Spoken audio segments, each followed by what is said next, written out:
Wow.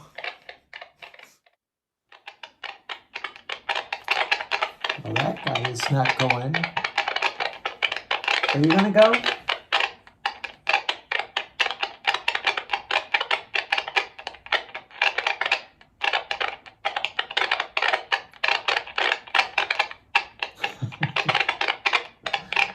Hello. So,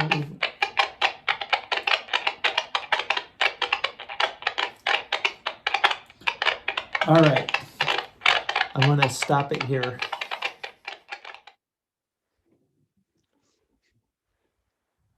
You're muted, Scott. You gotta love it. Isn't that? I think they have a sense of humor. And I think also one of our presenters actually pointed out a good point. It just shows how honest Mark is, how honest this whole thing is. So anyway, thank you. I want to welcome everybody. We have over 200 people with us, plus all the people watching on Facebook. Welcome. Welcome people watching on Alan Steinfeld's YouTube. We're really happy to have you. And so I want to introduce kind of the two guys that are really going to be running the show tonight. And they have a lot to share. And I want to especially, for right now, I'm going to focus on really introducing Jimmy.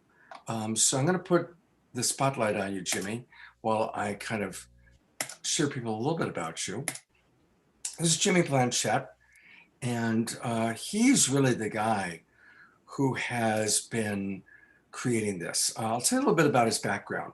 On a professional level, he's a chemical scientist. He's got a solid background in electronics and radio engineering.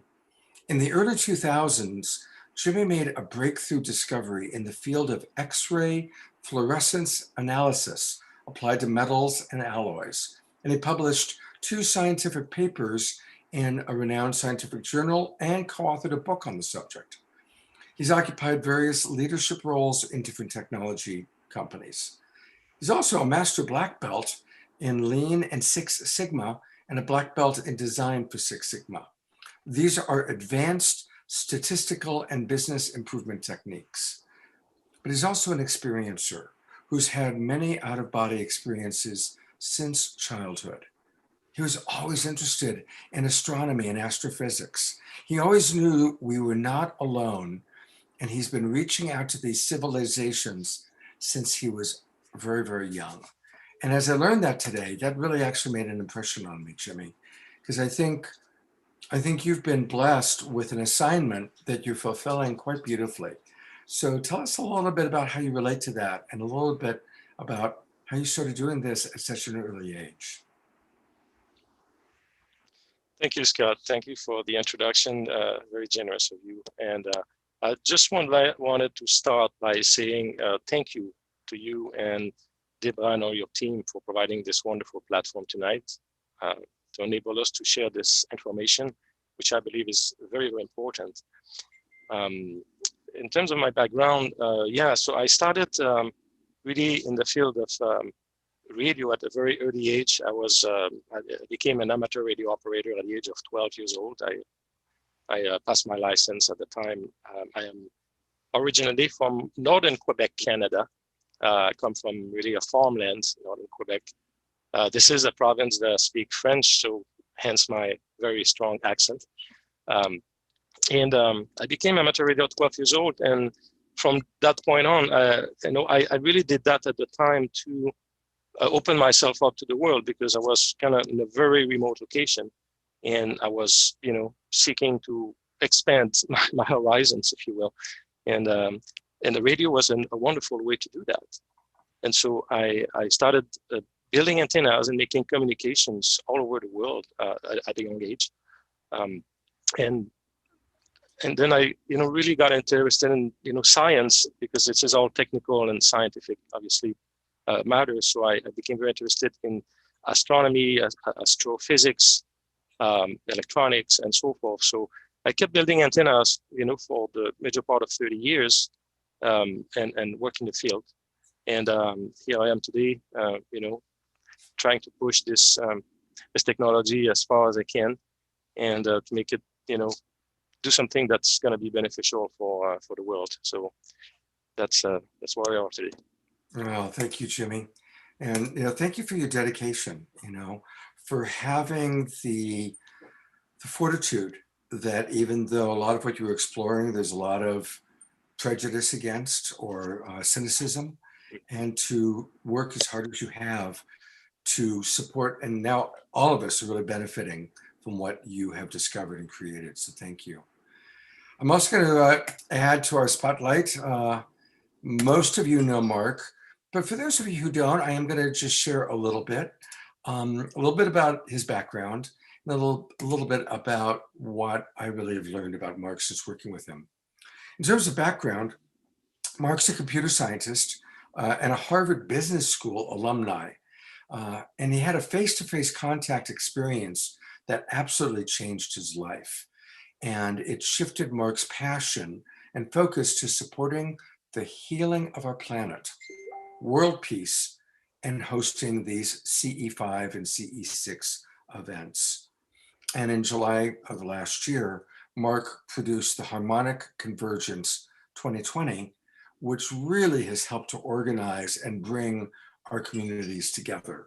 And that's how I got to know him. In Mark's further history, extremely successful businessman, extremely successful visionary who took technological vision, applied it to business, was creative, and was very successful. But the Mark that I've gotten to work with is so dedicated to all of you, each and every one of you. He cares so much about our community, and he understands that, oh my God, we're living at a time that any of us can have communication with our star family. And he's doing everything he can and has put a lot of time and a lot of money into bringing us together and providing us with the tools to connect with each other on the human level and to connect with the star family. So I really want to thank you, Mark, for your incredible devotion and the price you paid. We don't have to talk about that tonight if you don't want to, but Mark's paid a price for his work. Pioneers often end up with arrows in their back. So I appreciate the pioneering spirit that both you guys have, and I'm glad that none of those arrows have been fatal. So with that, I'm going to remove myself. I'll be here kind of monitoring the chat box and turn it over to you guys. Thank you, Scott. And thank you, Jimmy. Again, it's just such a thrill to be here with this amazing human being and to witness the last few years, him being a friend and having the courage to step up into the spotlight and share what he's done. It's just a real honor to be your friend and to be here as a witness. So thank you, Jimmy. I am going to turn it over to you in a moment, but before I do, I want to mention a few things.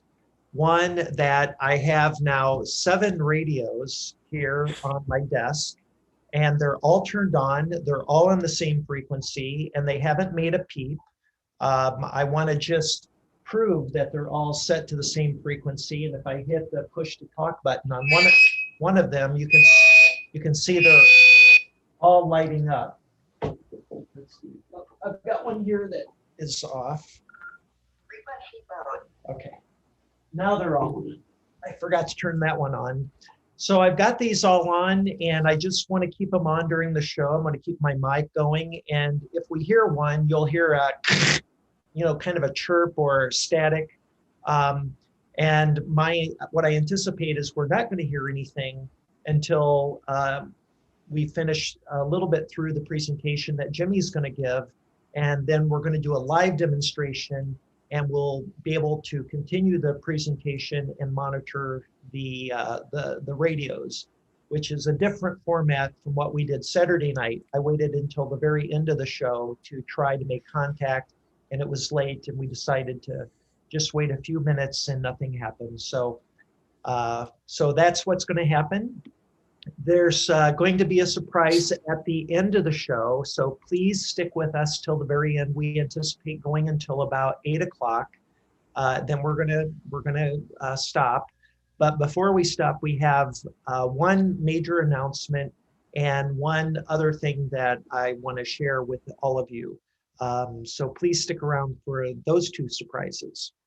Okay, with that, I'm going to turn the show over to Jimmy. He has prepared a presentation. This is going to look a little bit like the one we did Saturday night, but there's a lot more to it. So, you know, some of it's going to be rehashed, but most of it's new. So I am going to get this queued up. And here we go.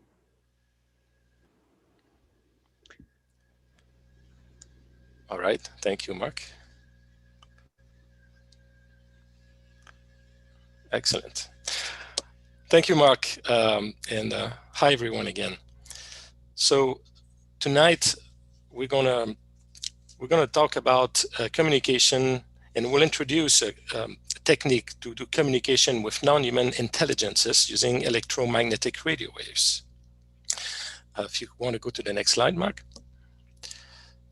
So this, as we mentioned Saturday, this is really the first time that this information is being made public.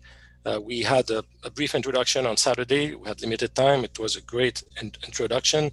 And so now we'll go deeper into the subject. The really primary objective of the presentation tonight is really to deploy and introduce a contact modality to enable the experiencers to make their first contact themselves personally with non-human intelligences in a way that's very effective and repeatable, and also really to you know, help the experiencer expand your consciousness. So we'll be introducing technology. We'll talk about a technological aid in the form of you know, radio wave. We have obviously a variety of things we can use to do that. We'll introduce a way, and we'll explain a bit more the background on something that's more kind of high power type of transmissions, which was at the origin really of this, call it discovery, if you will. But also it's important that everyone can access this and can use this technology, you know, very simply. So we're also introducing using simple two-way radios, VHF, UHF radios, in order to establish and make contact, as we'll describe a bit further. This technique, this modality has not been you know, is not recent of a few days ago. Really, it's been in the work for several years, almost 4 years actually, that this was started. I started that in May 2017, so it's almost 4 years. So it's been in the work for quite some time, and it's been also tested and validated worldwide with experiencers, which I've been working closely with, and with Mark as well, you know, to test and validate the, you know, the technique. So we have good material in terms of evidence, which we will see in a video very shortly. And I want to also emphasize the fact that even if many aspects of this subject, if you will, may sound a bit bolts and nuts, right? Because we're talking about technology and radios and so forth. Really what is at the root of the phenomenon is really consciousness. And this is a really an important aspect that we'll talk more this evening. But this kind of technological aid, if you will, that we will be introducing works hand in hand with our consciousness. And we'll see how we can, you know, make the most out of it. So in terms of first contact, also you'll see that theme throughout the presentation. So again, we need to look at this the first contact in terms of the broader sense of it, which is, you know, first contact first as an individual having the opportunity to make first contact with these non-human intelligences, and also at some point, hopefully, we get to a point where we reach a critical mass, and there's a mass first contact or mass contact with humanity. And so I wanted to describe that because we're really looking at the broad sense of the first contact here. Again, this has been in the work for quite some time, and so we will tonight propagate and introduce tools and techniques. And one of the objectives, obviously, is to connect people around the world. There's going to be more coming in the coming weeks and months. And as I just mentioned a few seconds ago, hopefully as this movement grows and the techniques become more utilized worldwide, this will provide a permission slip to the non-human intelligences to interact with humanity in a bigger way, if you will, a more open way. So without further ado, I'd like to move forward with a video montage.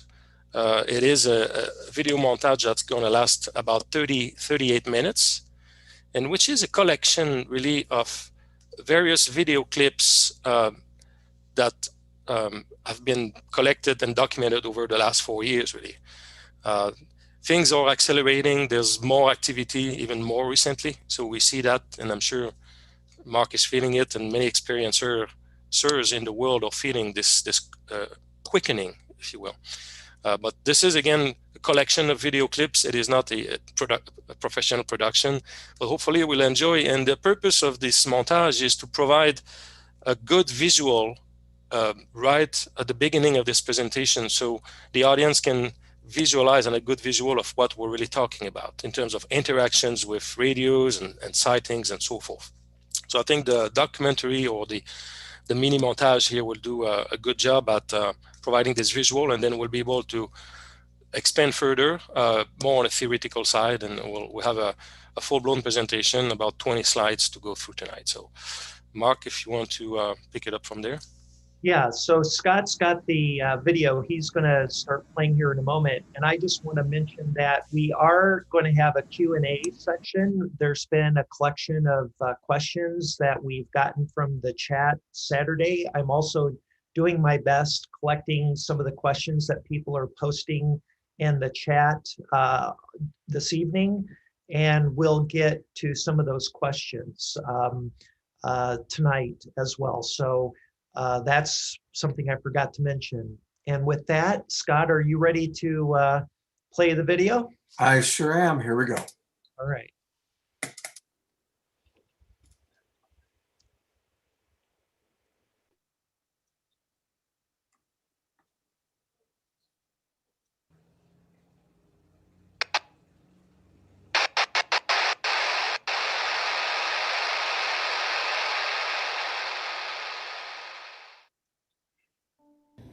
It's because we have a limited view, because we observe the universe and we interpret it with our level of technology.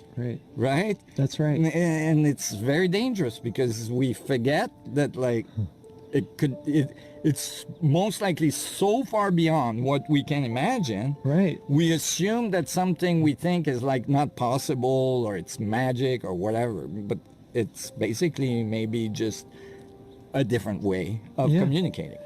Yeah, and I can tell you from experience, that's true. Mm-hmm. I've been engaging in something called the CE6 meditation for initiating global contact. And with Stephen Greer.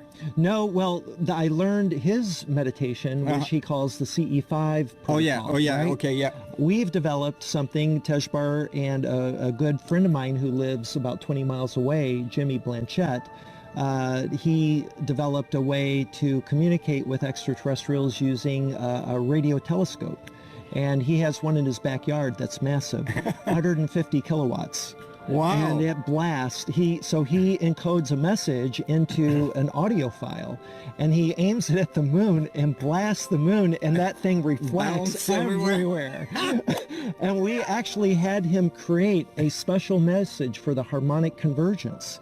It's an image that he encodes in the audio message, and you can decode it with an audio analyzer right on your cell phone. I'll show it to you later. We have this up on the website.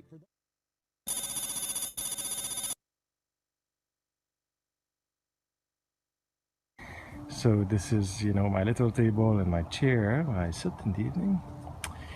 And behind is my little tower and a huge antenna, which is pointed towards space right now. So it is very big. It's as big as my house almost. You can see behind, you know, the big palm trees, so it's a big antenna.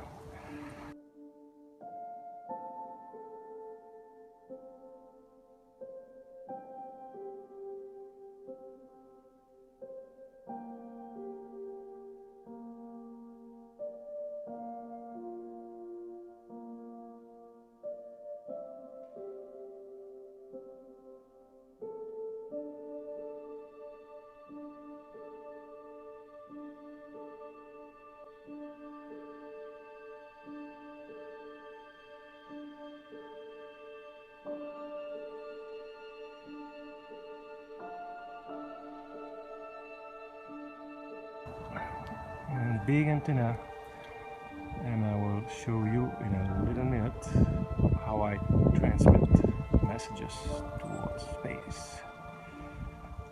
Here we go. Here it is. This is my radio room, so you can see all the equipment and the computers. So we have the radio here and all the amplifiers and all the equipment. So I'm gonna give an example of message that I send. So when I go to Rose Valley, I have a special message that I created for it. So this is an example here. So we see on the screen, you know, it shows the sentences. In this case, dear cosmic brothers and sisters, humbly requesting close encounters, welcoming you with love and peace, continuing planetary advancement, and then the latitude and longitude is there, and the date and the time in universal time. And the last series of numbers at the bottom is a Fibonacci sequence of number. And each of the lines of the sentence are encoded at the solfeggio frequency. So like the first sentence is at 396 Hertz, and then 417, 528. I'm sure you're familiar with these. These are very known. Often also people use these frequencies for the hue and to meditate. So the entire message is encoded essentially at these frequencies. So when I play it, it's like music, a digital core music. So I will close this window here a minute. Okay, so this is the screen of my computer. And I have loaded up the message that I'm going to transmit right now with the big antenna outside. So the system puts out about 150,000 watts of power. That's a lot of power. And it's directed like a laser beam directly at the target. In this case, we're going to target the moon. So we see here the coordinate of the moon at this time. It's 204.9 azimuth and the elevation 36.6. So all I do is target or point the antenna just like a laser beam at in this case at the moon. And I have loaded up the message on the screen, and I'm going to transmit the message, a message of gratitude in this case, a thank you message. So the transmission is going to last about 15 seconds, and you will be able to hear all the digital code going. All right, so we're going to start in a few seconds. All right, so transmission starting in 3, 2, 1. Here we go.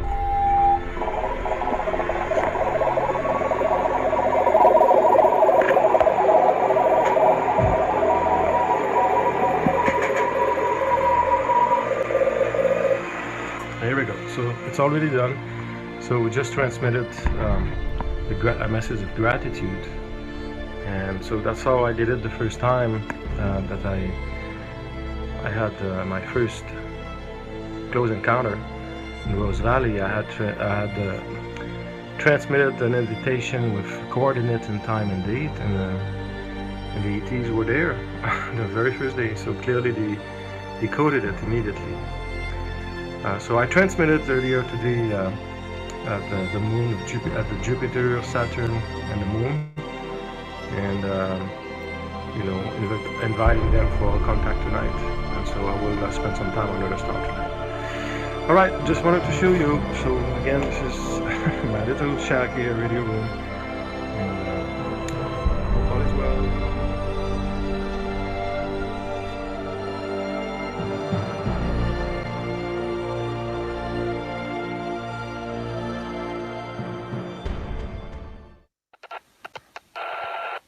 It's 2:16 in the morning. The radio is very active right now.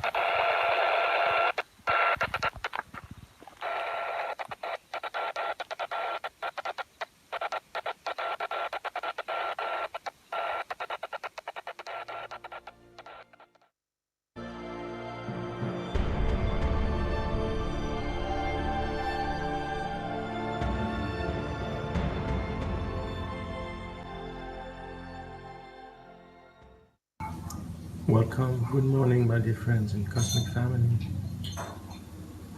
Thank you for being here. I am.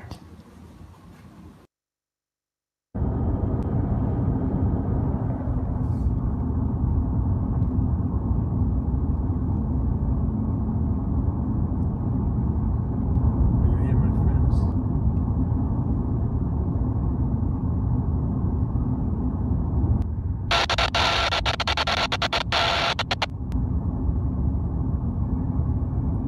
Thank you for being here.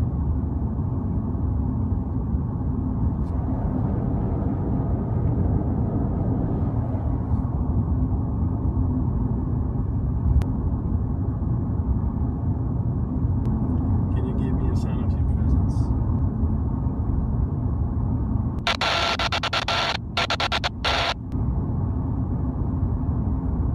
Thank you so much.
So we just transmitted Jimmy's message, and all three of the transmitters lit up simultaneously.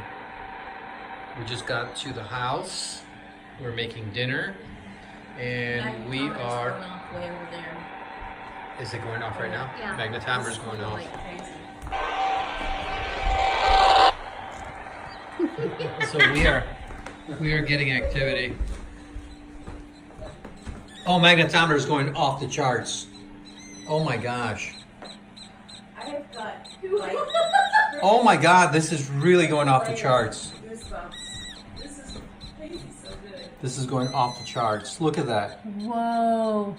And you had no activity here when you It walked was here. zero, it was flatlined all the way over This here. is like it's peaking all the way, all the way, all the way. It's going ooh, ooh, ooh, ooh, ooh. I couldn't even Oh my breathe gosh. before. Like it stopped me breathing. It was just, Oh, bring your magnetometer here real quick, please. yeah, let's check and see what. Let's just make sure that we're not picking up anything Is else. it like those lights? Oh my God. Put it right next to Kim's so I can see it. Holy, okay. They're synchronized. Is it? Yeah, Shut shut those the lights light off off. and see if they may be causing. No, they're still going nuts. It wasn't picking up anything over there.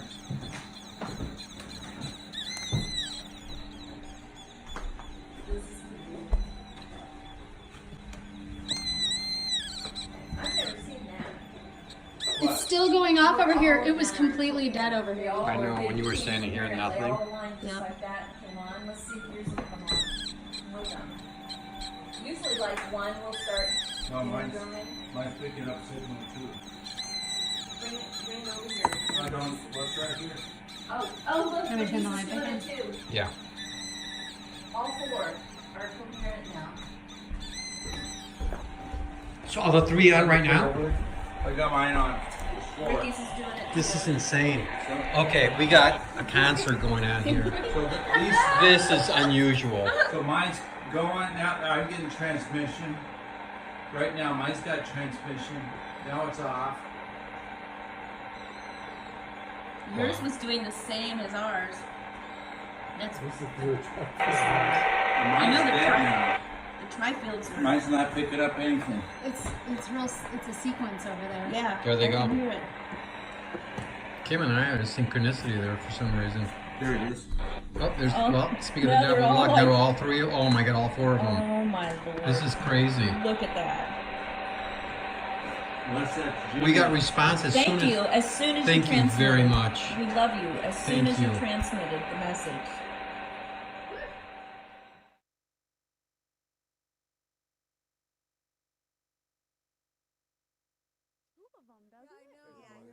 I think there's more than one up there. Thank you. There's two different ones flashing us. 30. Wow.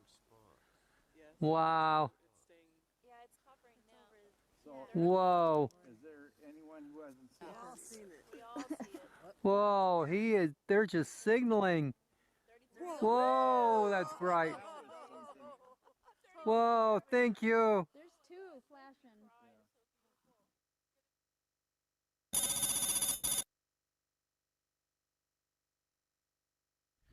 I'm taking a few minutes now for my little hike, and so I thought this time I will record what I usually do. I sent kind of a brief recording of that a couple of days ago, but this time I will let the iPhone running while I do the transmission. Radios are very quiet right now. As you can see, I have one here on the left side, and I brought two radios here on my right side. So they are on, volume is up, and they are completely quiet at this time. And so I am going to let the iPhone record, and I will pick one of the radio and we'll make a transmission of love and gratitude, and then we'll see what happens. So I'm going to keep, again, the recorder running this time. So I'm going to get set up here in the grass. Here we go. So picking one radio, and I'm going to decrease the volume on the others while I transmit. Here we go. So I'm going to be transmitting with this one a manual Morse code message to express love, and then we'll keep the recorder going, and we'll see if we have any interaction. So here it is.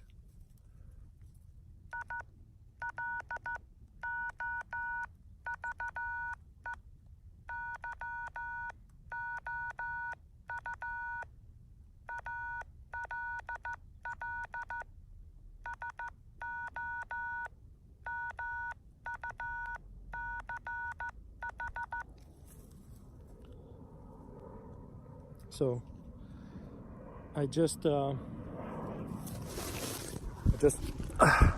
made a transmission. I'm gonna put the radio back on my belt here. There's a plane passing just right above me because I'm close to the Santa Barbara airport. So okay, I just transmitted. I love you so much. Here we go.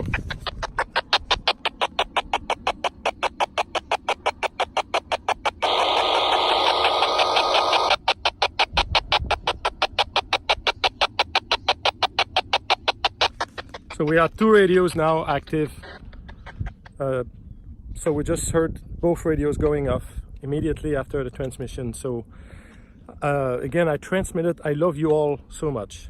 That's what I just broadcasted. And the reply came through within seconds.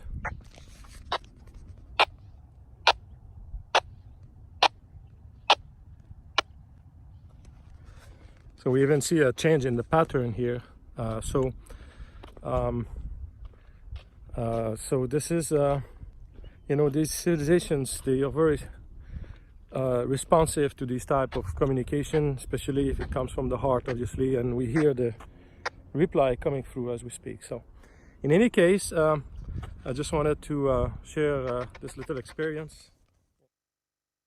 Encoded in this audio message is an image that includes a message and symbols and other information that you can see on the website thc2020.org/ce6. Here we go.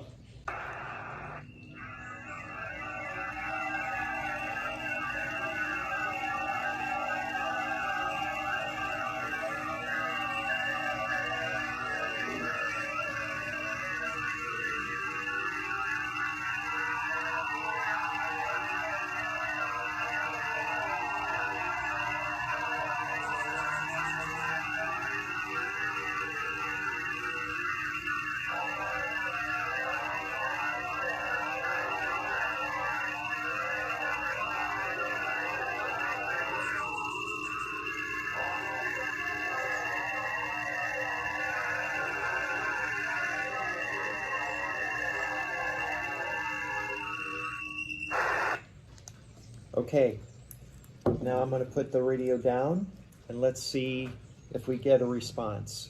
Now I want to note that there has been no chirping or messages received from any of the 3 radios since I sent that. I'm now going to, whoops. Frequency mode. I'm going to turn the volume back up on all 3 of these. Okay, so let's see if anything happens here.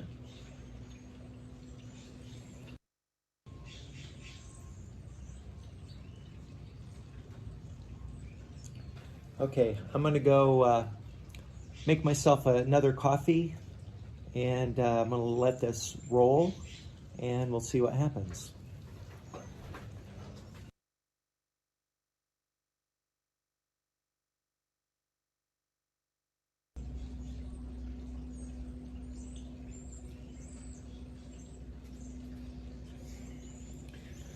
So far, nothing.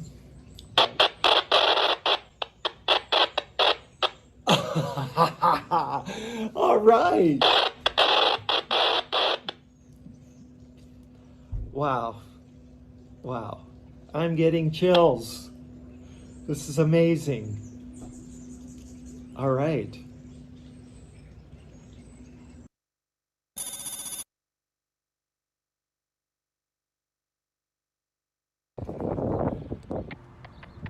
Getting powerful reply right now.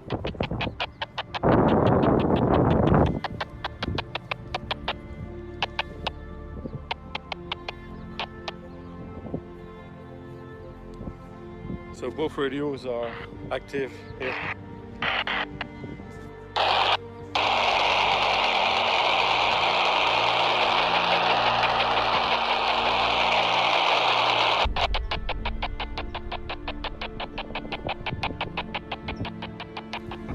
So we've got, again, 2 civilizations interacting right now. So very, very intense interaction. I got to the park, both radios were very quiet, and from the moment that I made a transmission, the reply came through almost immediately. So it's a beautiful day here. I have made a request for a day sighting if it is safe and appropriate, and so we'll see if they can make it happen safely.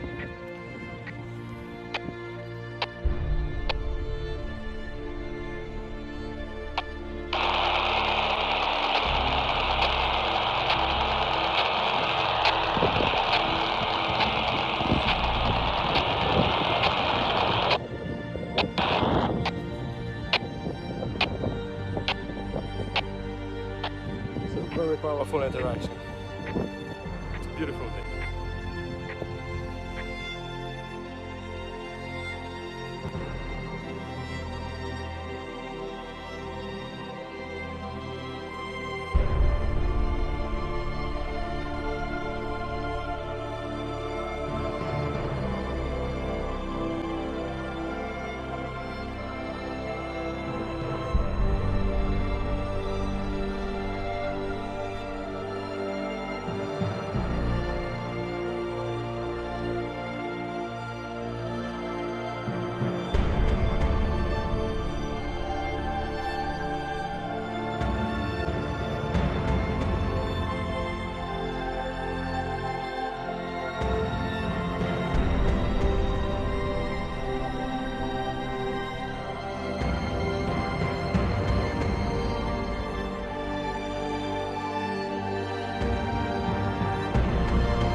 So we'll give this a few moments and then maybe we'll call it a night. It's approaching 11 o'clock Pacific time.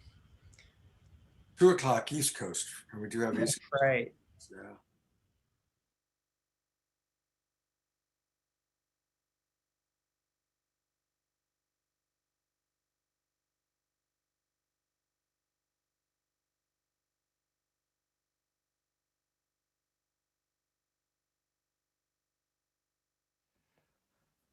Okay, it's 11:24 on the evening of February 6th. I just finished the show with Scott Catamas and Deborah Giusti on Saturday Night Alive. We had the Making Contact show this evening.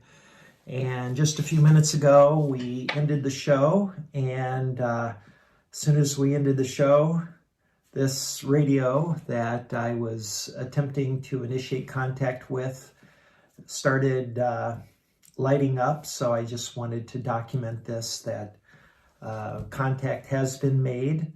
And anyway, it's pretty cool. All right, I'll sit here for a second and let this roll for a moment. We got one, it's been chirping every 30 seconds or so.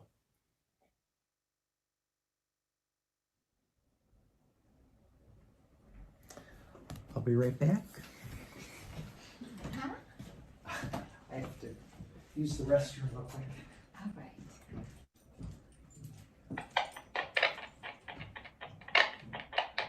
Oh, wow.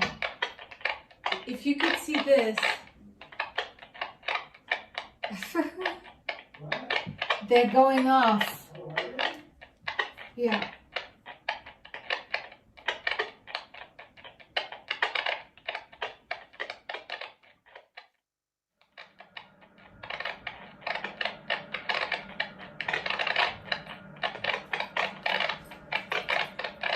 You got a little orchestra. Oh my gosh. They're going off now. Wow.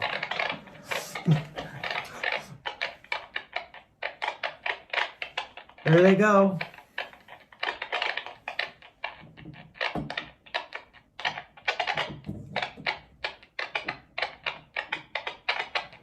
Wow.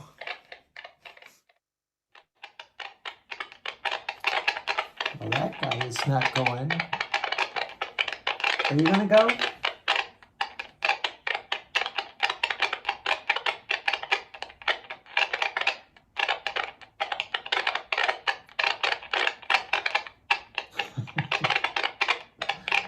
Hello. So,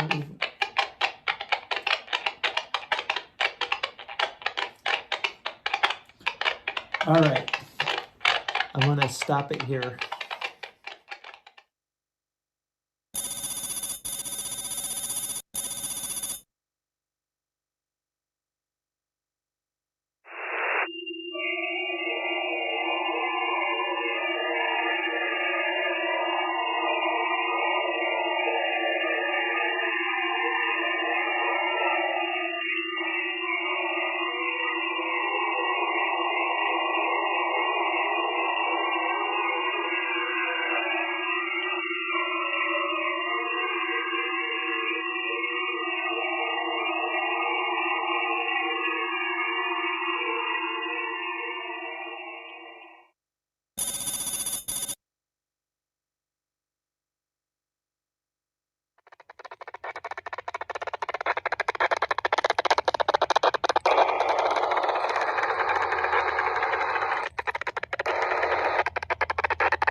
That's amazing. That's just, first of all, what a beautifully created video and what a beautiful job of pulling together a lot of different elements to tell your story, Jimmy and Mark. Thank you. And that last daytime sighting and the way that you really helped us to understand it. Thank you. What was that like for you emotionally, Jimmy? I'm a feelings guy, so I just got to ask you, what was it like for you after you sent out that message and got that response? Yeah, it is very transformative. It's very transformative. It really affects, the experiencer in a very profound way and really contributes to expand, your consciousness. It's been an amazing ride, all I can say. And I really, I hope and I want, and Mark and I and many others are working for, that everybody, all the people on this planet can do this, because it is really accessible to everyone. No need to have anything special going. It's really accessible, and it's just a matter of having the will and having the intention, the positive intention, and doing this, from the heart. And amazing experience will take place. I'm absolutely convinced of that. Yeah. I know that you guys have a lot to share, but one real common question, variations that I just really got to ask, because it's coming up over and over and over in the chat box, which is, how are you guys doing with figuring out what the chatter means, assigning any kind of a Morse code-like communication system? Because there's, I'd say, a third of the questions have been around that topic. Do you want to speak to that, Jimmy? Sure. So we have a portion, really a good portion of the presentation more towards the end, that will cover the type of communications, the modalities, and so forth. So we'll cover that a little bit in more detail. But maybe we can say at this stage that first of all, if with the video, and that was one of the reasons why I think it was important to have a visual, is that we see that even though we transmit and broadcast with regular electromagnetic radio waves, the reply that comes back to us, the interactions, are not driven by regular electromagnetic radio wave. And we've confirmed that in many ways. We've done many experimentations around this. And these non-human intelligences are using a technology far, far beyond and advanced to anything we understand at this point. To the point where, as we could see in the video very clearly, we can have like 2, 3 radios or 8 radios sitting one next to each other, identical radios set at the same frequency, and yet the non-human intelligence are capable of interacting with one specific device, while obviously if the interactions will be driven by a regular electromagnetic radio waves, all the radios will be triggered and will be behaving the same way as they receive the same signal. Just like having different, FM radio tuned to the same station, you're going to hear the same radio station. Well, we see that the non-human intelligence are capable of interacting with a device very specifically, which really defies the laws of physics as we know it. So, and in terms of the energy, what we see also is that the interactions that we experience, there are different type of interactions with really very different energy signatures, as we call them, and very typically these different energy signatures will behave in a very, very different way from a physics standpoint, where some, for instance, some of these interactions, when they are taking place, you can literally disconnect the antenna, and you can put the radio in a Faraday cage, where Faraday cage does not let any radio wave go in or out, and yet the interaction will still be taking place. Again, defying the laws of physics, and we do not understand, obviously, fully what's going on. There's a lot to it. So, is there information contained in these transmissions? Well, we have slides and a few videos towards the end of the presentation. I don't want to skip that, but we will get to that point, and we'll be able to answer, at least provide hopefully some trails to follow to answer this question. I don't know, Mark, if you wanted to complement that. Yeah. That explanation. There's some really good video and information in the rest of the presentation that speaks to this question. And there's also a question that people are asking a lot about what frequency are we broadcasting on? And we're going to talk about that because that's a big question and an important question to cover. So, so why don't we bring up the PowerPoint presentation and pick it back up, and we can answer a lot of the questions that people are asking and more questions that I anticipate will be natural for people to ask as follow-on questions. Sound good? Yes. Yeah, that's great. And you know, towards the end, anyway, as we discussed, we have many slides, and so we'll have a Q&A section at the end, and hopefully the presentation will have answered already many of these questions. So we'll just follow the presentation, and hopefully that most of them are answered. Okay, I'm pulling up the presentation, and what we had decided, Jimmy and I had decided earlier, was to do a live demonstration. So I've got the radios here that I had showed earlier, and they have been quiet. As you know, my well, I had my mic turned off while they were playing the movie or the video, but they've been quiet. You can see that they're still quiet. And what I'll do is do the broadcast, and it's important for people to realize that what we're broadcasting, this audio file, has encoded into it the message that you're seeing on the screen. And the next question people are going to ask, how do you do that? How do you convert an image, a two-dimensional image, into a sound file that potentially could be picked up by extraterrestrial intelligence or non-human intelligence? And the answer to that question is that there's a special program called PhotoSounder that you can get on the internet at photosounder.com, and it will take any image and convert it into an audio file. And what's then interesting is there's an app you can get for your phone called Spectrum View, and that will allow you to decode the audio file back into its original image. And that's what we had seen a couple of times on the video. So, so I want to make sure everybody understands that that conversion of an image into a sound file is done with software, and then you can play that audio file. So I'm going to bring up the audio file and pick one of my, so Scott, why don't you pick one of my my radios here on the. All right, I'm going to stop the screen just for a moment so I can see all the colors. Oh, I'm sorry. Yeah, let's go with that pink one in the back, because that'll be easiest to track. Okay, so the red one in the back. Right. And what I need to do is turn these down so that we don't get feedback. So I'll do that really quickly. And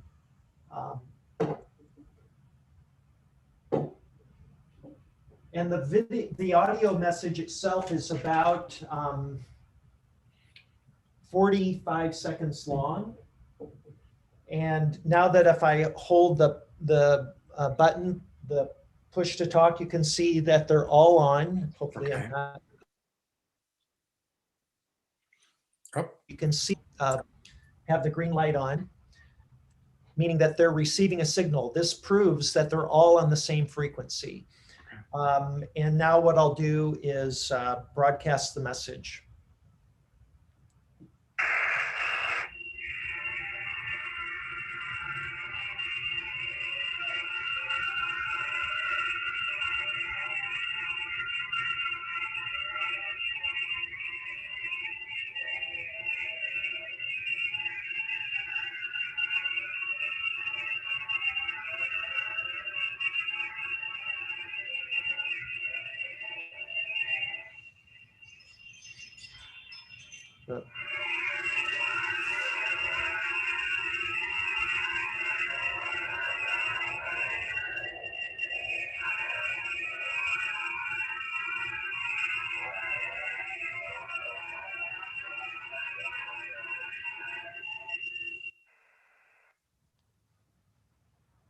Okay, so I'll leave that one in front, or I'll actually put it here in the middle. and turn these all back up full volume.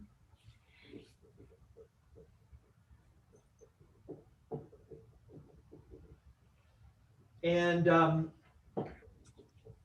typically it takes anywhere from 1 second to a couple of minutes for me to get a reply. I've not done any radio work today. When I do radio work and I've worked with the radios, then usually they're warmed up. That's what I say, and they'll respond much more quickly. So anyway, we'll wait. It can take 20 minutes, half hour. Oh, look, there it is, the red one. You see that? Can everyone see that? Yeah. I heard the chirp.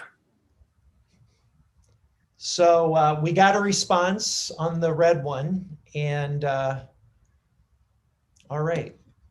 So I am going to keep it. Got another camera. Actually, I'm recording everything on another camera, and my computer screen is now in the way. Okay, there we go.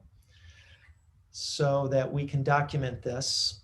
So we'll continue with the presentation now, and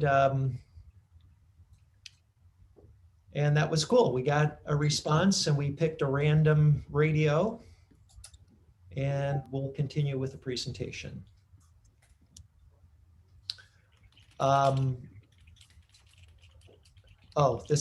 Okay, so that was, so Jimmy is going to just take us through the history of what got him into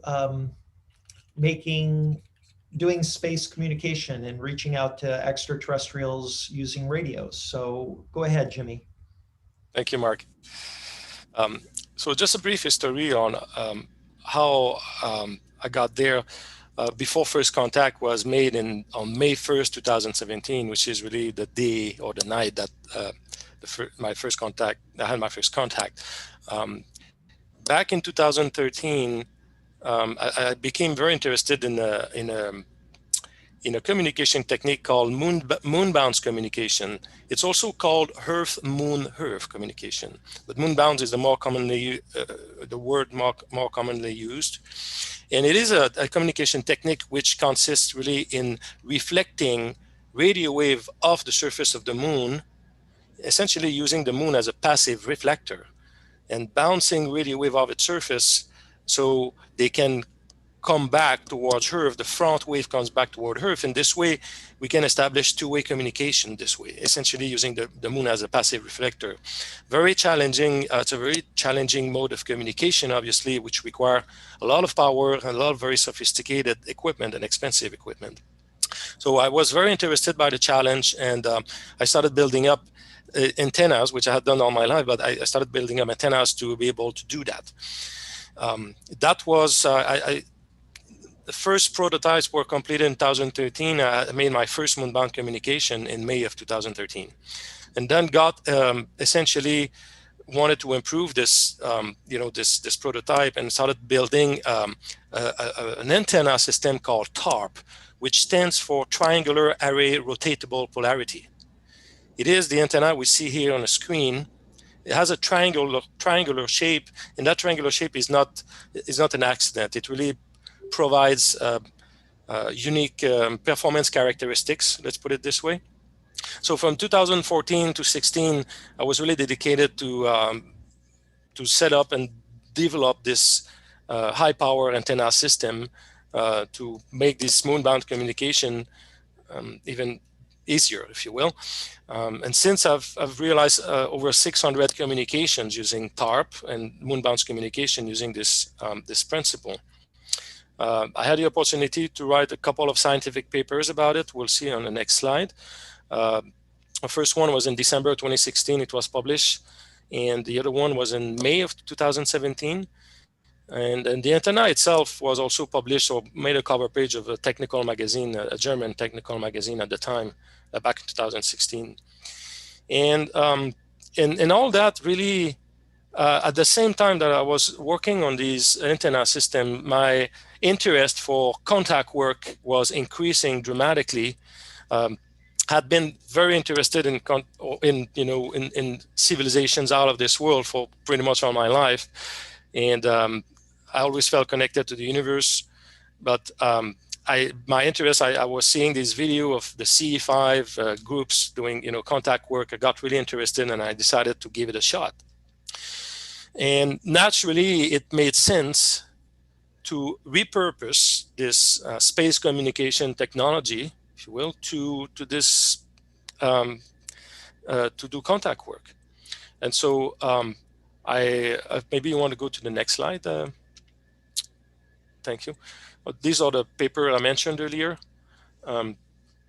describing TARP and its performance characteristics and so forth. And maybe go to the next slide also.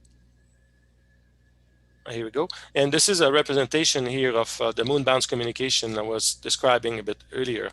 You see here, I think that makes it a bit easier to understand. So we see how we can literally bounce and use the moon as a reflector, and we can bounce radio wave off its surface to communicate with another station somewhere else on the planet. It is a 500,000 mile trip. It's that's why it requires tremendous amount of power and sophisticated and sensitive equipment. And as I was mentioning, this is it made sense naturally that this technology would be repurposed to do some contact work. I think you have maybe next slide, Mark. So before going further, so yeah, this is a good representation here of also some of the characteristics of this TARP system or this antenna system. Most traditional radio antenna system will emit radio wave in all directions, right? And that's what we see to the right side of the screen here, the traditional omnidirectional antenna. While this TARP system or this antenna system is really doing things differently. It's really kind of focusing all this energy or this electromagnetic radio wave into like a laser beam, if you will. It becomes like a laser cannon or, electromagnetic radio wave cannon in a sense. And we see here the representation. So the equipment was repurposed to do contact work. And if you go to the next slide, Mark. And so the initial instinct was to create a message, an invitation message for contact that will be broadcasted essentially throughout the solar system using this equipment, using binary code, basic binary code. And this actually video here is really the first transmission I made, or pretty much identical to the first transmission I made back in 2017 before having my first contact. Maybe Mark, you can play that video just to give a sense of how this transmission sounds like. Okay. Again, it's binary code.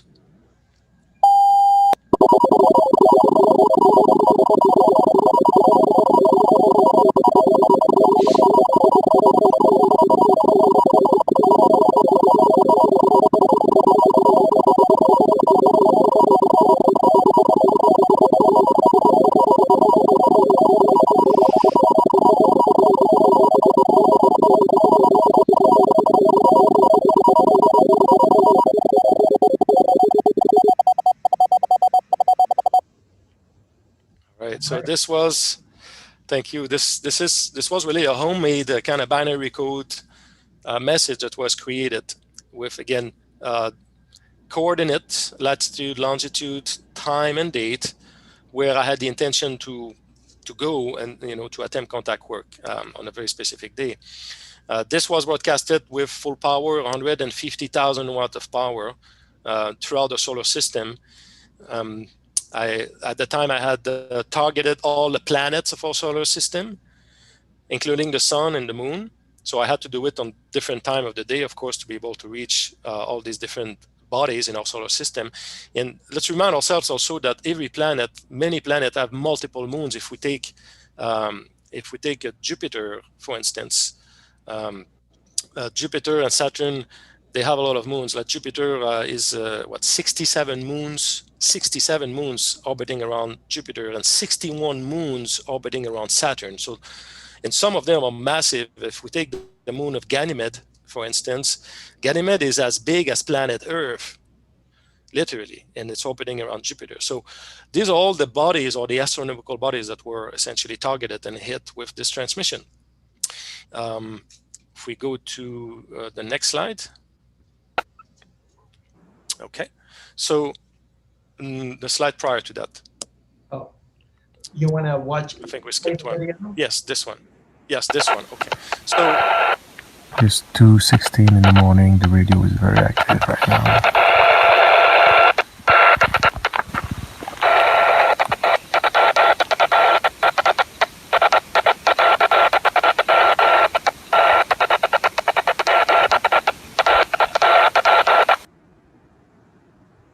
I'm getting so an the answer. little story here.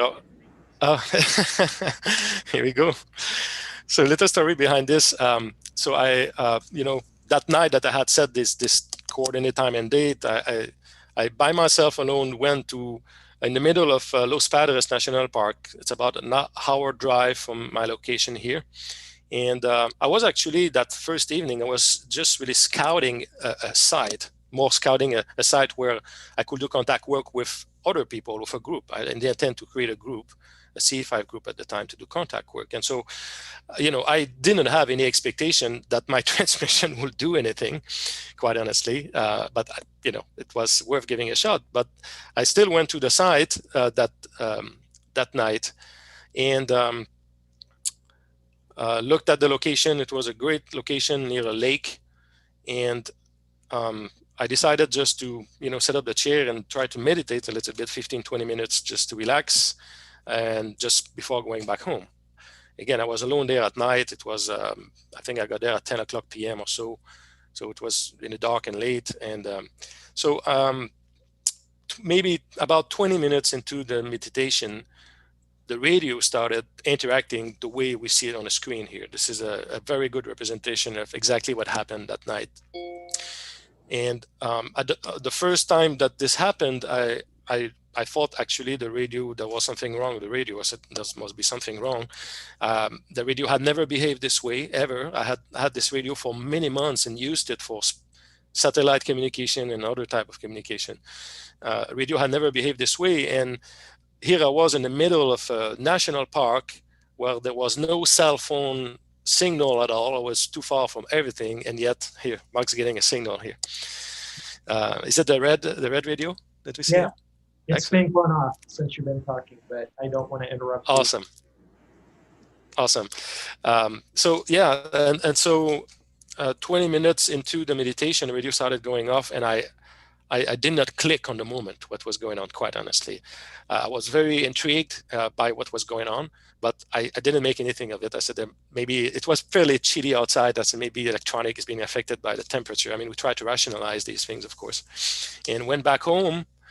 And but was still very intrigued, and I kept the radio with me all week. That week, I put it under my shirt and kept it on to see if this radio will behave again the same way, if this will be some kind of phenomenon or something wrong with the radio. And yet the radio stayed completely silent while I was going in town, at the bank, at the grocery store, where there's a lot of possible interferences in electronics, right?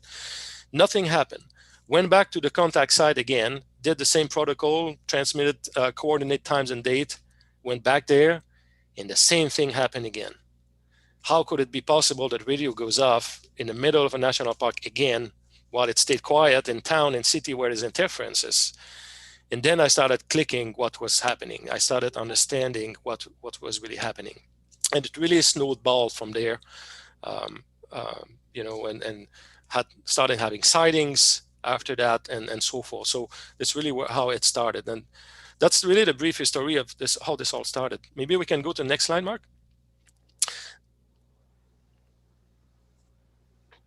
Okay, so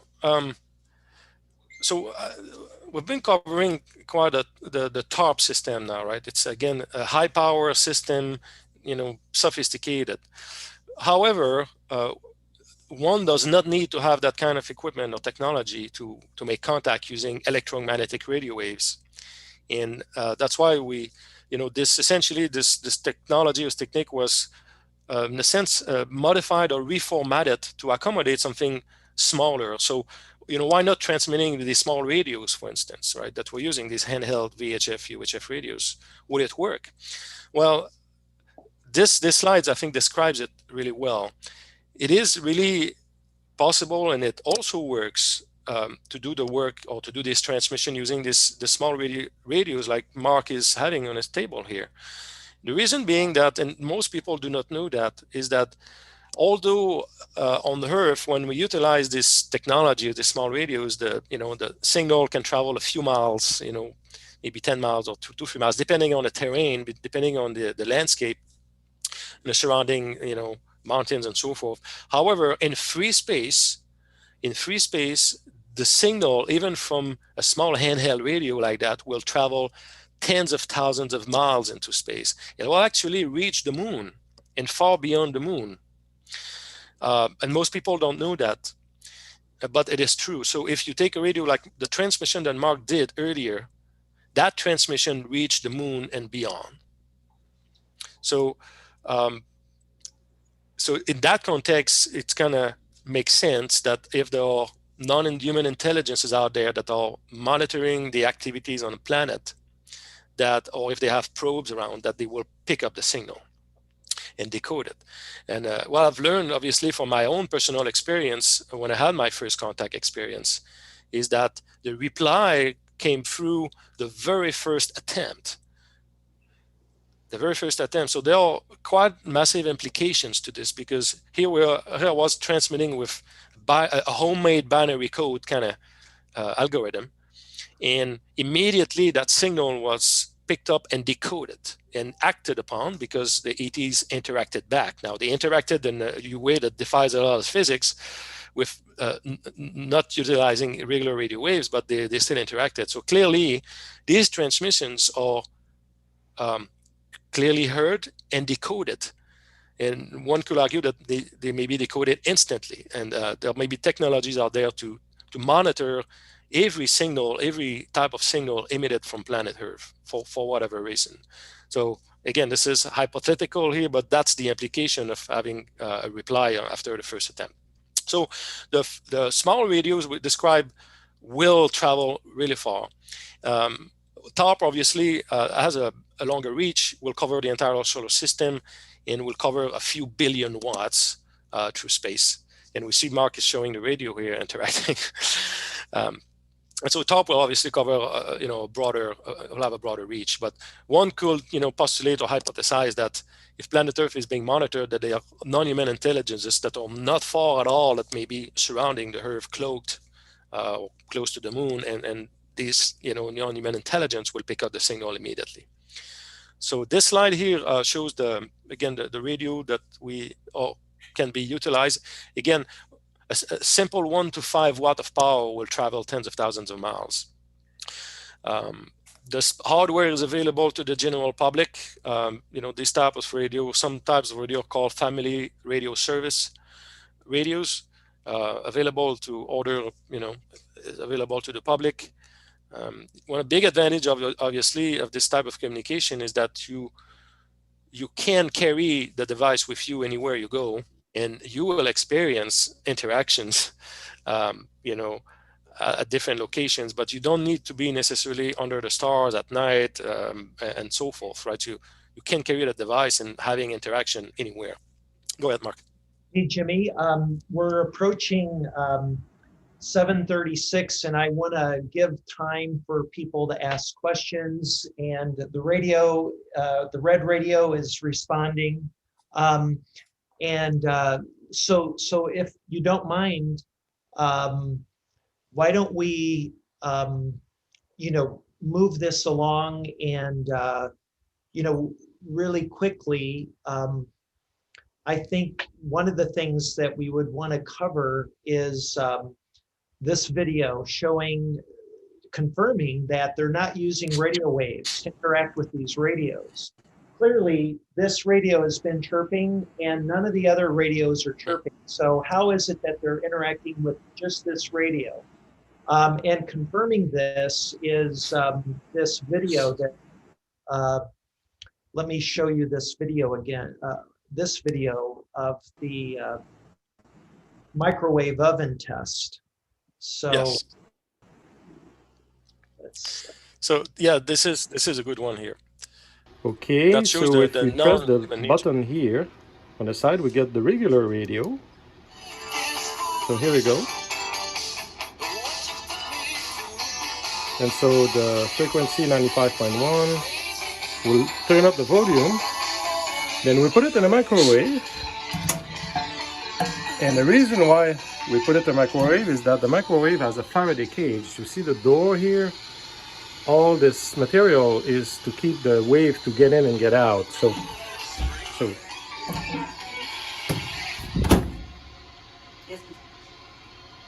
and now we lose the radio signal completely because the radio is inside the microwave, which is inside a Faraday cage. We open it and we get signal back. Here we go. So the radio is in a Faraday cage that is a microwave, and the interaction is still ongoing.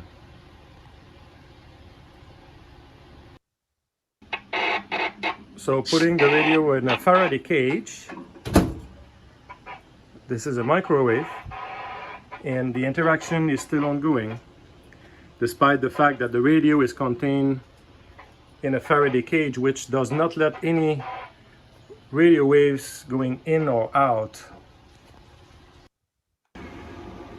Okay, I put the radio, which is interacting right now, without antenna in the microwave. And the microwave is nothing less than a Faraday cage. And as we can see, the interaction is still ongoing.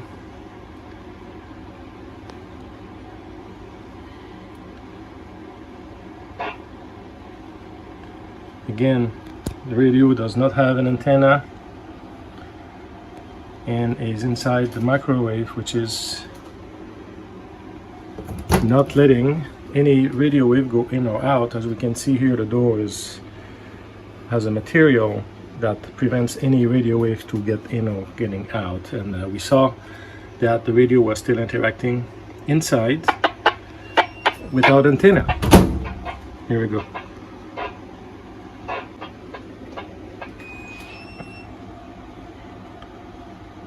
So this demonstrates again that these interactions are not driven by any conventional radio waves as we know it.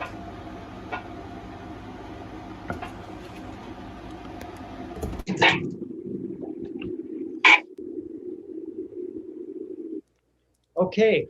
So, and there's been questions about could they be encoding their own messages in these replies that we're getting? And Jimmy, why don't you speak to that?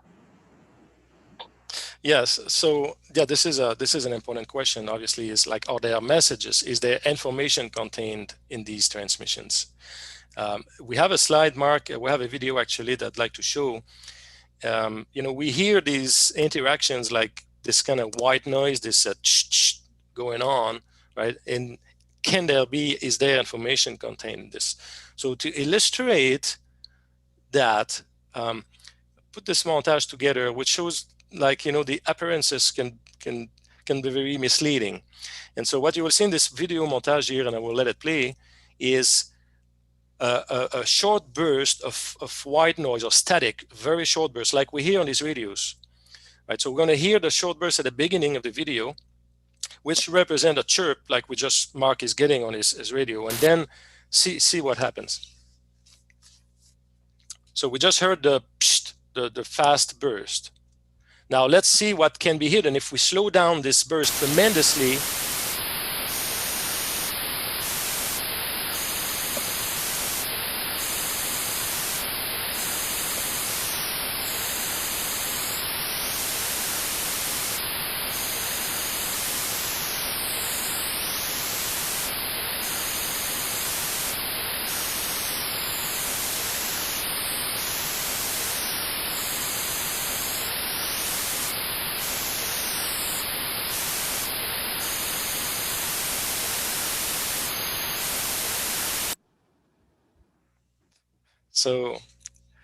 So what we just heard is white noise, and there's information, there's a message encoded in this white noise. You can imagine now that if we speed up this transmission we just heard for about 30 seconds, if we speed it up to a fraction of a second, what we will hear is a chirp, like Mark is getting on his phone, on his radios behind, like a just like that, right? But if we slow it down, there's information, there's a message buried underneath it. So this is to represent that information can be contained even in white noise and even in these transmissions, and it's really real. So I don't know, Mark, if you want to comment further about it.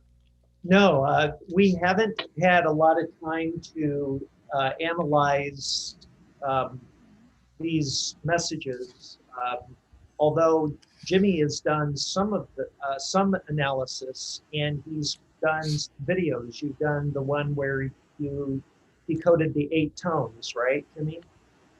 That's correct. And so in one of the energy signatures, there are tones, very specific frequencies that were embedded in these transmission. I used a simple spectrogram, basic spectrogram analysis to find that out. And using a simple app, since I had decoded these tones and knew the frequency, I replicated this energy signature, if you will.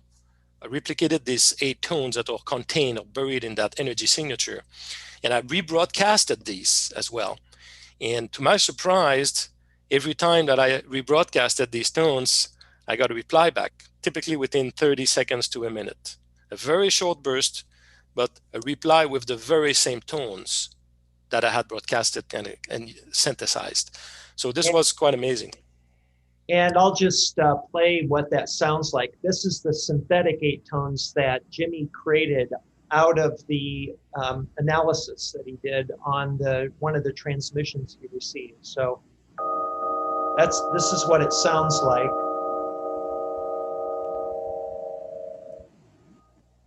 And I would pick up my radio and broadcast it right now. But that's what it sounds like. Yeah. So there are videos also, and we don't have them queued up for tonight, but maybe for another show or another time. But we have that documented also on video, the transmission of these tones and the reply. And I think I have over 40 to 50 video clips of these replies, are very consistent and repeatable over time. So this was, pretty powerful confirmation. So there's information. Yes, ma'am. I'm going to put up this slide since we're running a little late. I just want to share the radios that we have been using in the experiments. Most of the ones that we are using are the Baofeng, but in Canada, those are not allowed. And so there's a Motorola here, the T100 Talkabout is a very inexpensive radio.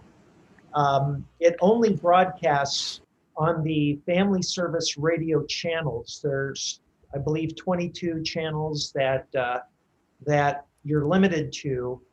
But Jimmy and I both have tested with that radio, and Jimmy's had success with that radio, and he's actually sent me video of it. And I've tried to give you some idea here in this chart of the price range or price points for these different radios. This UV S9 Plus just came out, and Amazon sold out of them.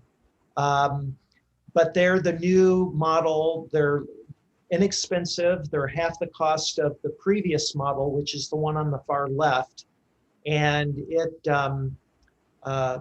that's actually the red one here that I have that Scott chose. I have a yellow one here too. This is a yellow model of that same, or a yellow version of that same model. And then the, I'm sorry, this is the UV5 R5 Plus.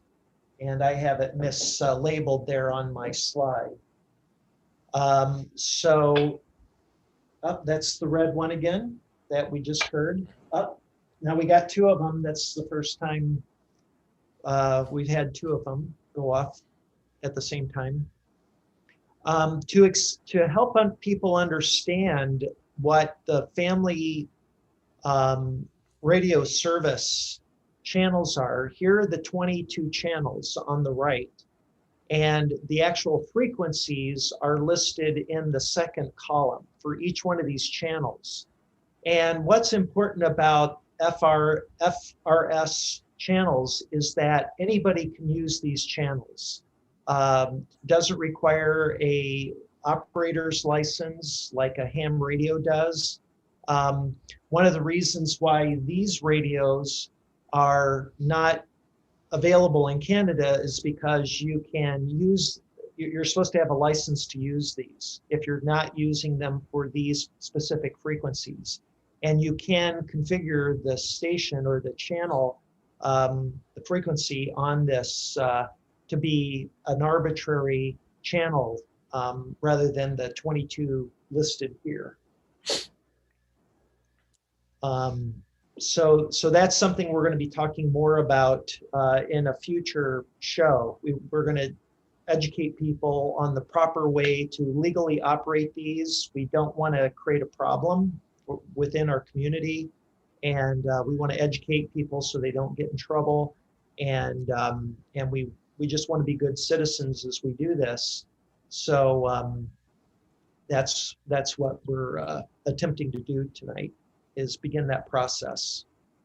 In the interest of time, why don't, it's 11 to 8, and I think it'd be really good for us to talk about some of the questions people have.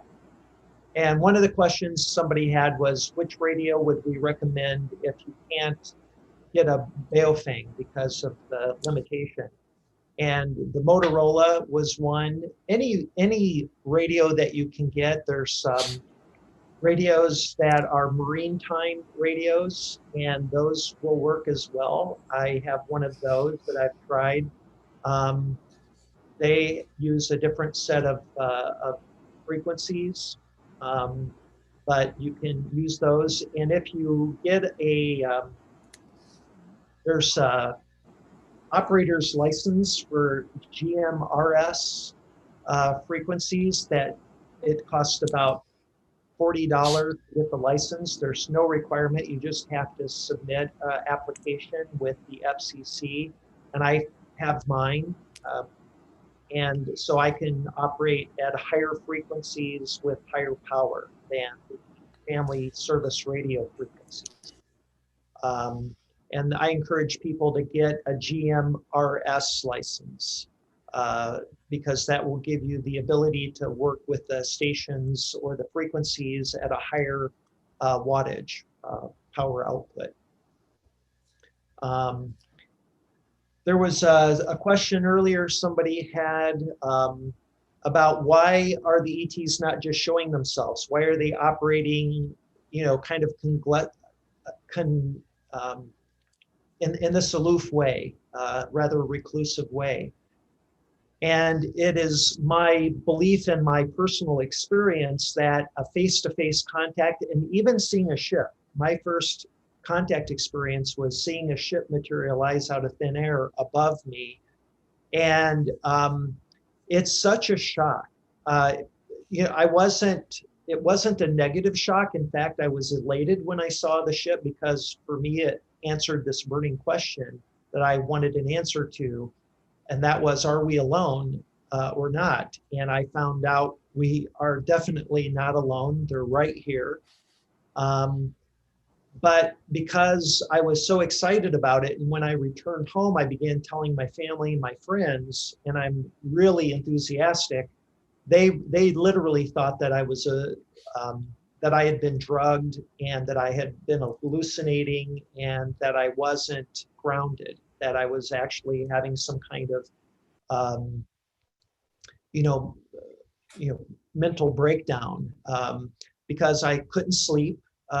Now you have to keep in mind that not long hours after my sighting, I happened to have a face-to-face contact. So that was rather unusual for most people that I think have a sighting. It's not just hours later that they have a face-to-face contact experience. So I was dealing with that.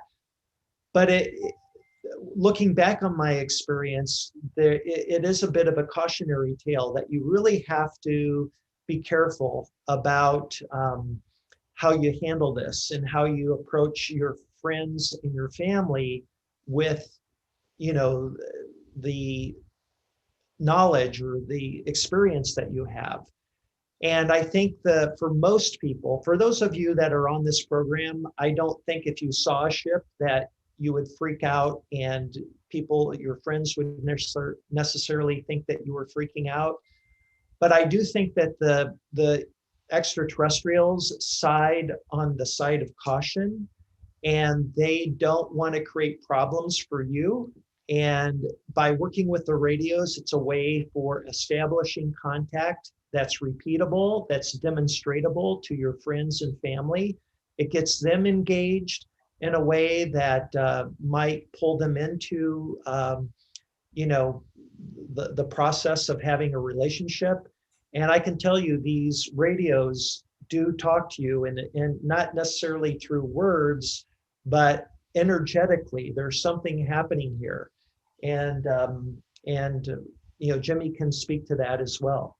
Yeah, if I can add a little bit. Do you mind, Mark, to put the slide 17, the one about the type of request? It's called transmission modalities and type of request, because it's such an important slide, probably one of the most important slide that I'd like to go through briefly here without taking too much time. This is an important slide here because while we see to the left the type of modality, so we can, you know, broadcast Morse code, binary code, even music. So one can literally meditate, for instance, or broadcast music while trying to connect through their consciousness with these beings, right? So we got this technological aid, and we got consciousness, and we can combine both. You can use your own voice as well. Absolutely works. Now, the type of requests are important here. You know, I mentioned earlier, you know, making requests for sightings and so forth, but this can be much more profound than that, right? So you can literally have a healing experience with this.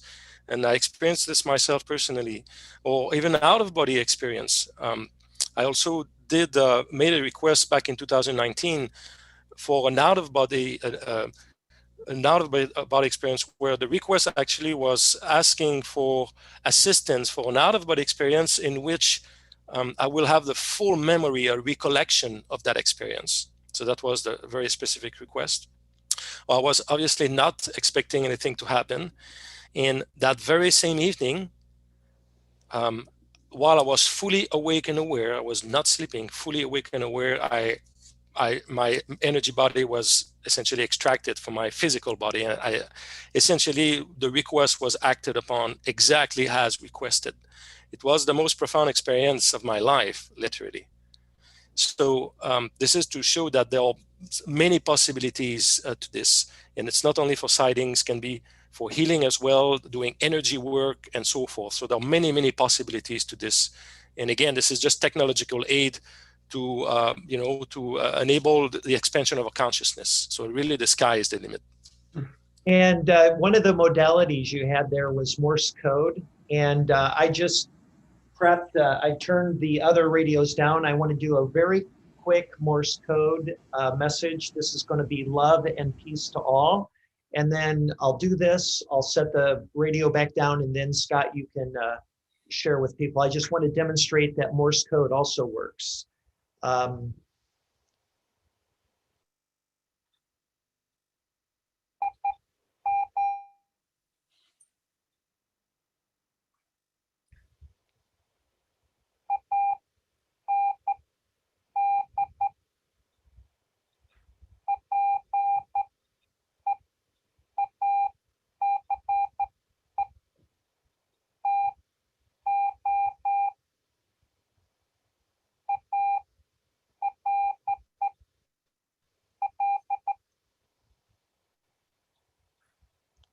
Okay.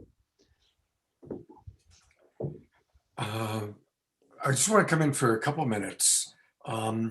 We have almost everybody who came into the show. We've only, what I'm trying to say is we peaked at 225 people in the Zoom room, and we still have 212. So I don't think there's a lack of interest, even though we're close to 8 o'clock. I'm certainly fine with going later and answering more questions. I do want to say a couple things. In terms of why isn't there a mass appearance? Well, I'm a big Star Trek fan. And for those of you who are Star Trek fans, know about the Prime Directive. And there's a lot of actual truth that comes across in things like especially Star Trek. Star Trek has always been very future vision, and a lot of what Star Trek pointed to happens or has happened or will happen. And the whole idea of the Prime Directive is that those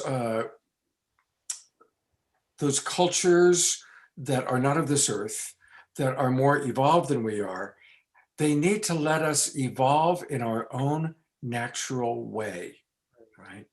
So there is that, and I learned an amazing thing. When my wife was still alive, we were actually on a honeymoon, and one of the places we were in was a beach in Turkey.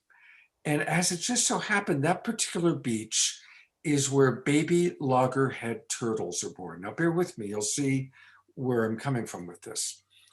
And we happened to be there just as the time of the year when these baby loggerhead turtles hatch and have to make their way to the water. What happens is mama turtle much earlier comes, she buries her eggs, she gets out of the water, goes all the way up, buries the eggs, goes back into the water, and that's it, she's gone. And at a particular time, the eggs hatch, and these little turtles have to be able to break their own egg, dig through the sand, find the ocean, and make their way to the water. Now, human nature, we would want to help them because some of them really struggle. They really struggle, but they need to build their strength as they march across the sand to the water, because if they don't build enough strength in their legs and their arms, they won't survive once they get in the water, the tides and all of that. So there were people from Environmental Protection, World Wildlife Fund, making sure that we wouldn't pick them up and put them in the water. It was like it was an example of the Prime Directive, and we had to watch as these little guys really struggled to make it to the water, but we couldn't interfere. Otherwise, we actually would be hurting them. It was a great lesson for me. And so that's one analogy just to keep in mind. The other thing I want to say is that we all have a right to our belief systems. And obviously there's a very large percentage of our world that believes in ET and wants to experience ET. And that's you guys. And here we go. Here's how we can do it. And there's also still a very large percentage of the world that it would interfere with religious beliefs that they have that would be too shocking. And so we have to honor that we don't have to jam it down those people's throats. They get to have their experience of reality while we get to have our experience of reality. Exactly. So, more to mention. Well put, Scott. Very well done. And I that's why, to me, the radio is so well suited for those of us that are ready to take that initial step for first contact. It's a way to do it in a very personal way. It's one in which it's non-threatening. I call it a benign contact experience because, if there's somebody in the room who's uncomfortable with it, it's not scary. It's not like seeing an ET, and you can never get that image out of your head. It's the monster under the bed thing. But with the radio, you can always say to yourself, well, there's something, some reason that it did that, or it does that. Maybe it's broken or whatever. But those that want to continue working with the radio and continue to establish and grow that experience and relationship with whoever's talking through the radio, they, that's, for them, they're ready for that. And so people can work at their own pace. Yeah. Um, I want to mention one other thing, if I could, and that is we are building community here. And so I want to just let people know about a couple of ways that we can continue getting to know each other and building community. And this Friday night, there's going to be a wonderful show that I want to invite everybody to. It'll be at 7 o'clock Pacific time. And it's a collaboration between the wonderful Zenka Caro. Maybe we'll even bring Zenka up, make her a panelist so people can twinkle her. Zenka puts together these wonderful programs through Exo Metaverse, and everybody should join Exo Metaverse. It's a wonderful way that we're building community. And so she's collaborating with a show that I do every Friday night called Straight Talk. And so this Friday night, we're going to have Mark Sims and also Grant Cameron. And Grant, of course, is an amazing researcher. He's got presidential knowledge of UFOs. And so it's going to be a really special event.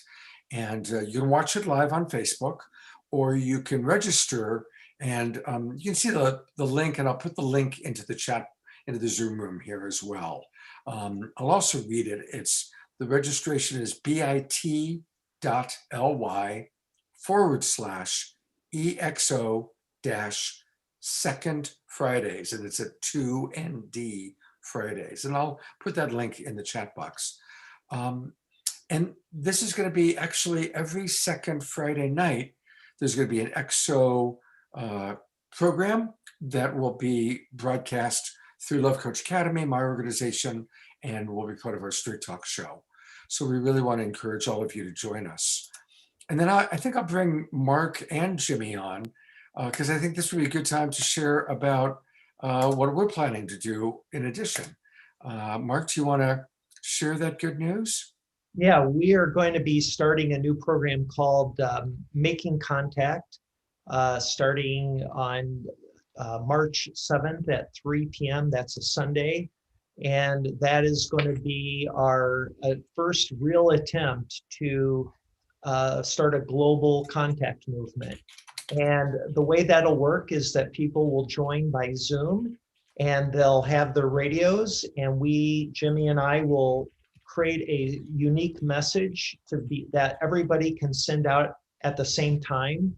So we'll broadcast the audio file live on Zoom, and all you have to do is hold the radio up to the computer speaker and hold the button to transmit the message. And this will go out simultaneously around the world.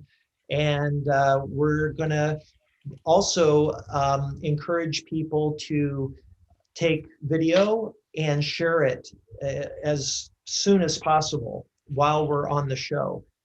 Last Saturday night, there was a woman who was in New Hampshire named Kim, who was actually having a contact experience outside of her window, and she was sharing the video with us. We just couldn't put it up on the screen, but we have multiple YouTube videos now of what she recorded, and it's a classic CE5 recording of a ball of light or orb up in the sky, and that I think could go viral and be very exciting for us to share what each other are experiencing in the sky and stream it live on Zoom.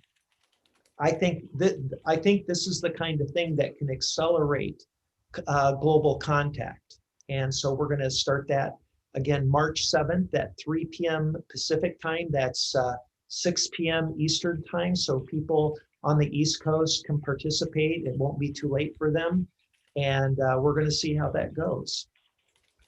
And we'll, of course, send out an email. We had 550 of you registered for this program tonight, and all of you will get a recording of the show. So that's really cool. And we will send out an email promoting the March 7th event. And of course, all of you should always be watching Saturday Night Live, because we always, of course, make lots of announcements. And that's how to keep track of all the amazing things going on in our world, in our community. I'm going to put the spotlight on Zenka. Hey, Zenka, you do such a great job. So she didn't know I was going to promote her to panelist and put the spotlight on her. But tell us a little bit about Exo Metaverse.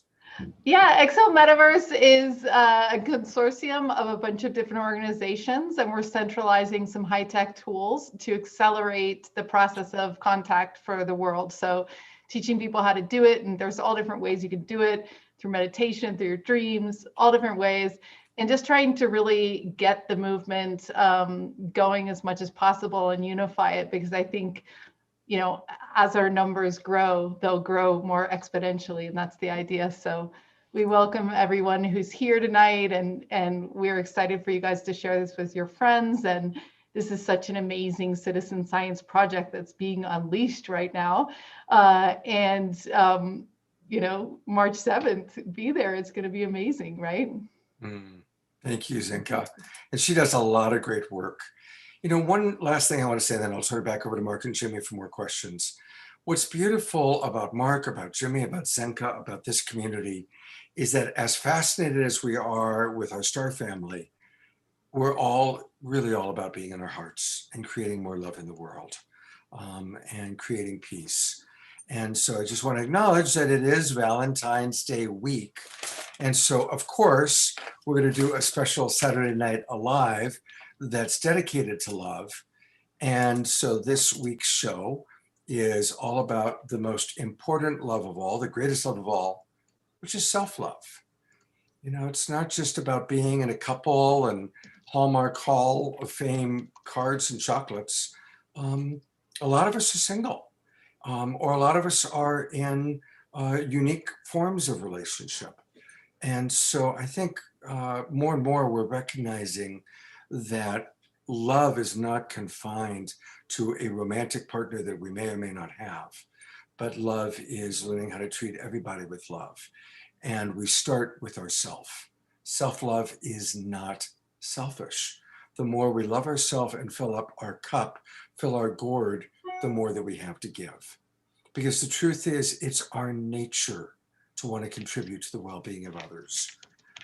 So we've got a great group of people, as always. My old friend Margot Anand, who literally wrote the book on sacred sexuality, is joining us.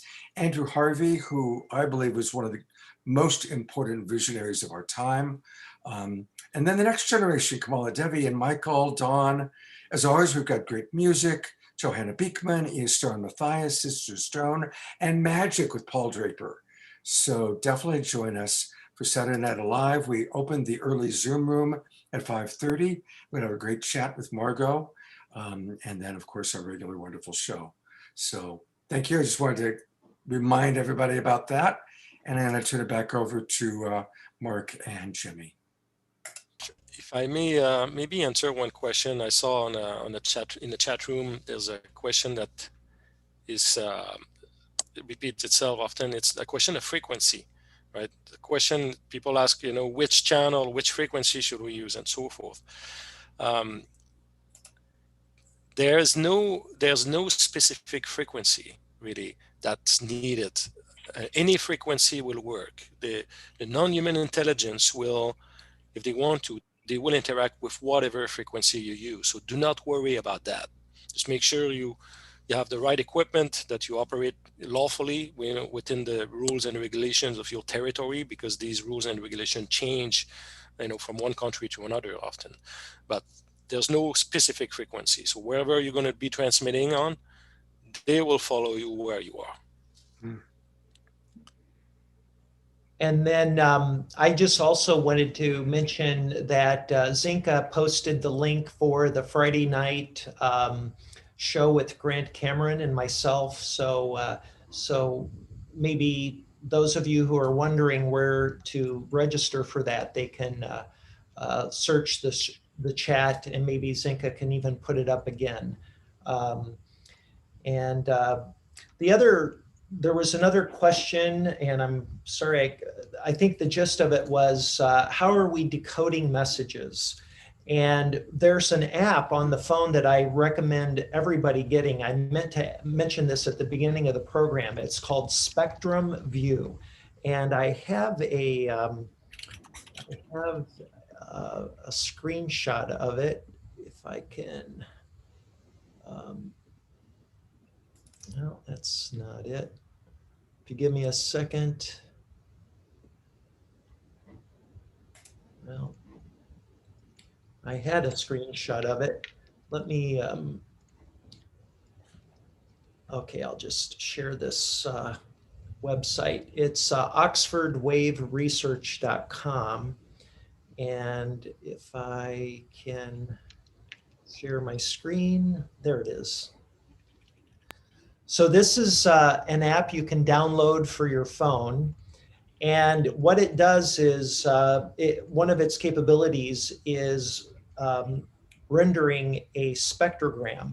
And a spectrogram is basically a picture of frequencies plotted on a two-dimensional screen where color signifies intensity or loudness, and the y-axis represents the frequency, and the x-axis is time.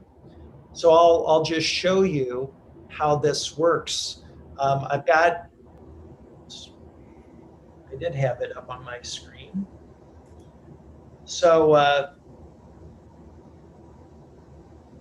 here it is. It's playing on my screen, and what I'll play is the CE6 message.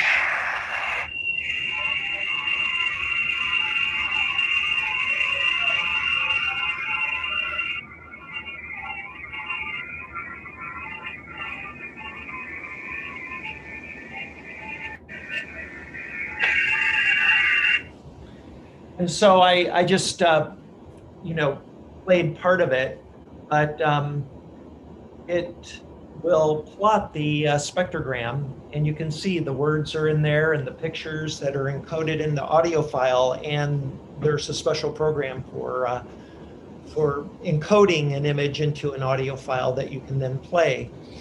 To decode, you can use a tool like that, and Jimmy has done that very thing. And there's one particular video that really Jimmy did a great job creating. And if you give me just a second, it's not that long, and it will it will really make a good. Here it is. I have it right here, and so I'm going to share this.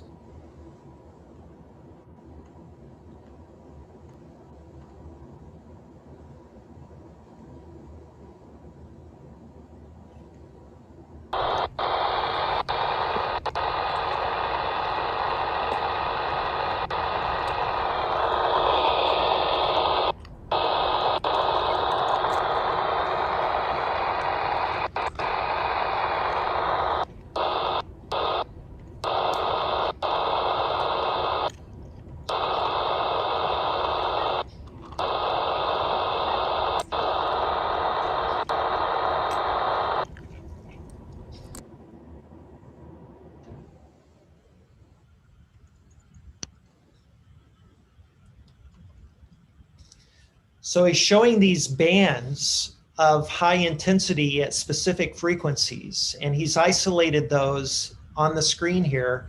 And what he discovered is when you compute the digital root of each of those frequencies, they all add up to the number 9, and in two frequencies or two cases, they added up to the number 3.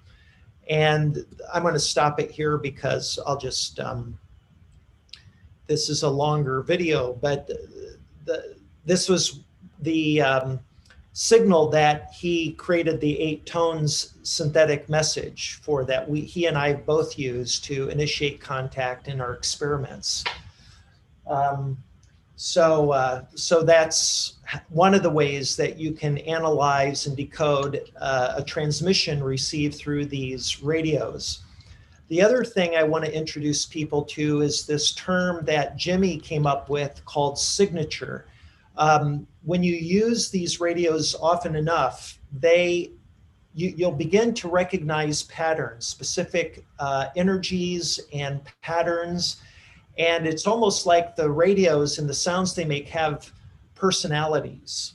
And we call these signatures. And the signature that we got from Saturday night was something I'd never heard before. I sent it to Jimmy that evening after the program was over, and he agreed. He had never heard it. And when we listened to it, it sounds like applause. And so we both felt that that's in fact what they were doing. They were applauding me and Jimmy for our first broadcast coming out publicly to share this information. What, you have anything to say, Jimmy? Well, thanks, Mark. You described it really well.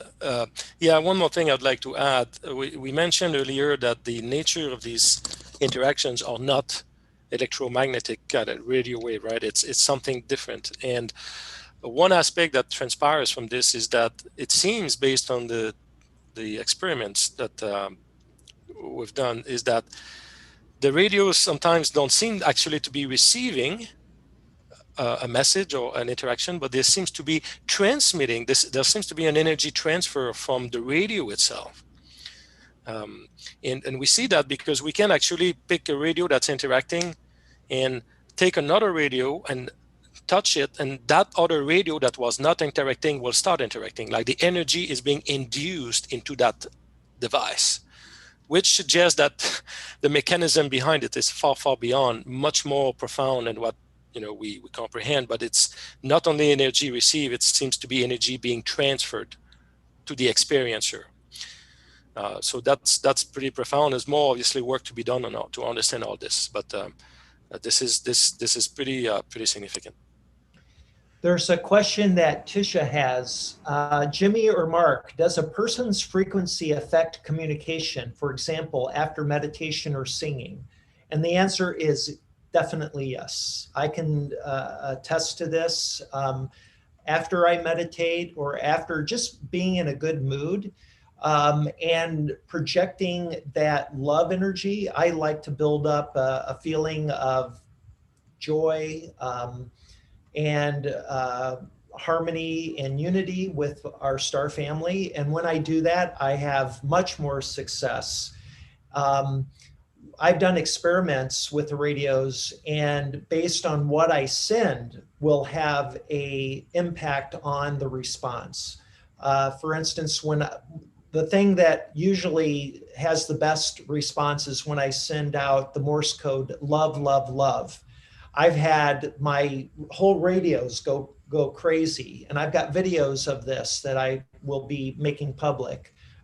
These are hour-long radios that I need to edit and shorten into 5 or 10 minute length mini videos. So I'm in the process of doing that with my collection of radio experiments that I've filmed. So I'm going to be making that available. There's a new website that Jimmy and I and Zinka's been helping me with, called ce6.world.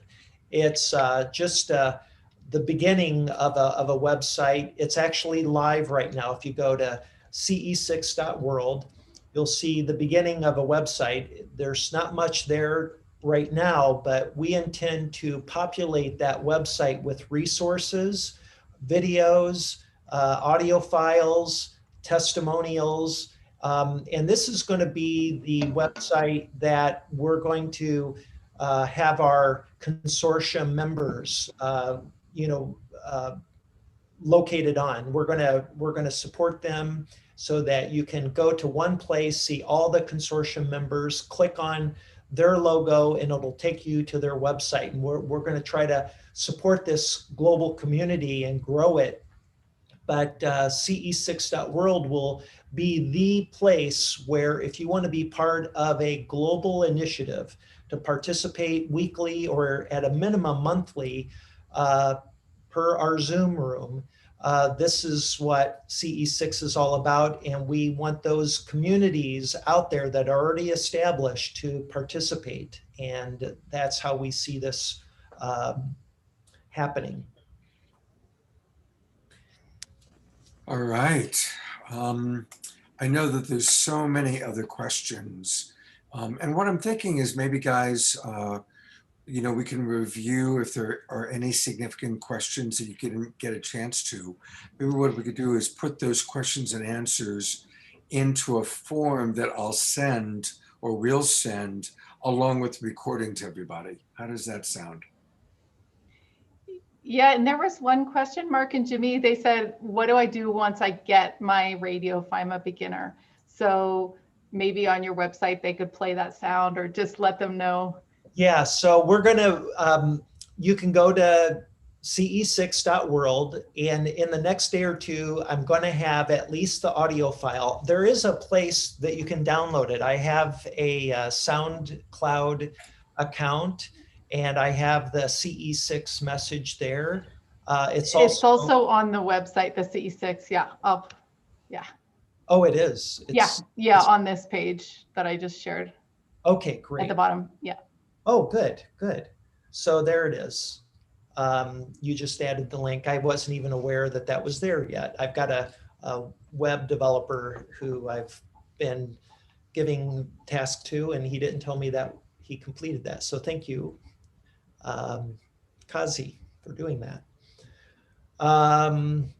And there will be much more in the coming days. This website is going to be a big focus of my attention. And then I've got Friday night on the EXO Metaverse with Cameron, Grant Cameron, and then on the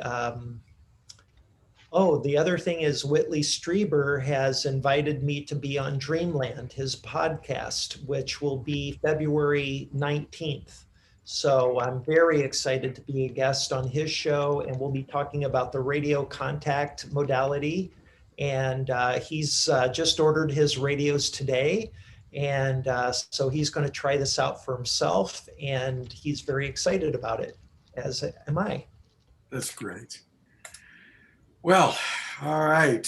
Thank you, everybody. We still have 187 people watching right here directly in the Zoom room, plus God knows how many hundreds of thousands on Facebook. And I also want to acknowledge those of you who are going to watch the recording, the replay. Even if you didn't watch this live, everybody, if you're hearing our voices, you are all precious. You're all part of this beautiful global peace tribe that's coming together. So join us for our upcoming shows. Thank you, Mark and Jimmy, for your incredible dedication. Thank you, Zinka. Everybody needs a Zinka. God, you know. Behind every great Mark, there is a Zinka. So thank you, everybody. Have a really beautiful evening, and take this opening and go out, tune in. If you've got your radios, play with the radios. And, as we've seen, sometimes they chatter like crazy. And sometimes it's just like little bits, just little acknowledgments. And so I had a wonderful teacher, Bruce Joel Rubin. He wrote the movie Ghost. And he said, enjoy your spiritual experiences, enjoy your metaphysical experiences. Don't make a religion out of it, and don't get lost in trying to interpret any of it. Remember, it's all a great mystery. And so it's important to keep that spirit. It's human nature. We want to figure it out and understand it all. But let's be like Rumi. Let's just stay in the great mystery of all of this, because it is ultimately a beautiful and grand mystery that we get to all experience together. Yeah, absolutely. Thank you, Scott. That's a great way to wrap it up. And thank you, Jimmy. Thank you, Zinka. And thank you, everyone. Thank you, everyone. Thank you, Scott. Thanks, everyone, so much for being here tonight. Incredible presentation, Jimmy and Mark. Wow.